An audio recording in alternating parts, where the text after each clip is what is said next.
Bonjour à toutes, bonjour à tous, bienvenue sur Solaris, la petite chaîne dédiée à l'astrophotographie facile.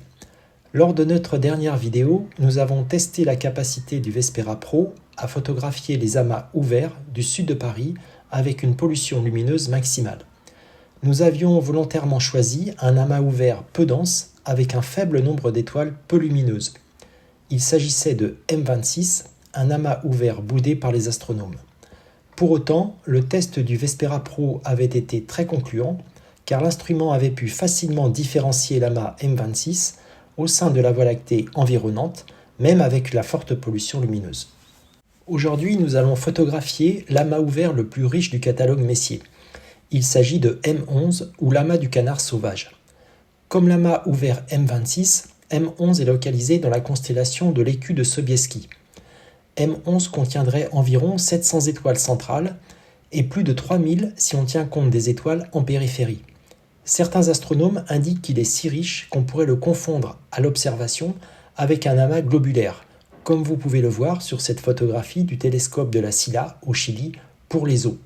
M11 a été découvert en 1681 par un Allemand, Gottfried Kirch, à Berlin, et Charles Messier ne l'a introduit dans son catalogue qu'en 1764.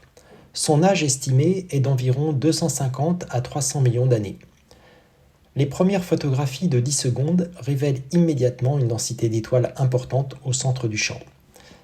Voici la photographie plein format après 28 minutes de pause ou 168 photographies de 10 secondes. La richesse de cet amas, au centre comme en périphérie, est évidente. On observe plusieurs étoiles très lumineuses au centre de l'amas, mais également un doublet d'étoiles brillante en périphérie en position sud-ouest. La morphologie de M11 se rapproche effectivement d'un amas globulaire, mais il n'y a pas de condensation centrale ou noyau et les étoiles en plein centre de l'amas sont bien individualisées. Enfin, M11 est dénommé l'amas du canard sauvage car certaines de ces étoiles les plus lumineuses dessinent un V évoquant le vol en groupe de ces oiseaux. On peut observer ce V en périphérie sud-est de l'amas. Maintenant, comparons les photographies de M11 et de M26 que nous avions photographiées dans la vidéo précédente, respectivement l'amas ouvert le plus riche et le moins riche du catalogue Messier.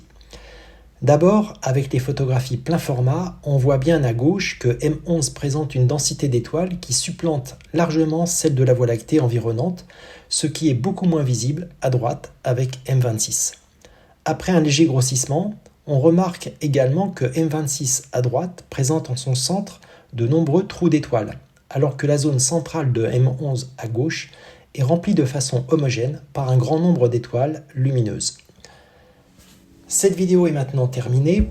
Pour être informé de la sortie de la prochaine vidéo, abonnez-vous à ma chaîne si ce n'est déjà fait. Merci de me laisser des pouces vers le haut et des commentaires, cela me fera plaisir. À bientôt sur Solaris.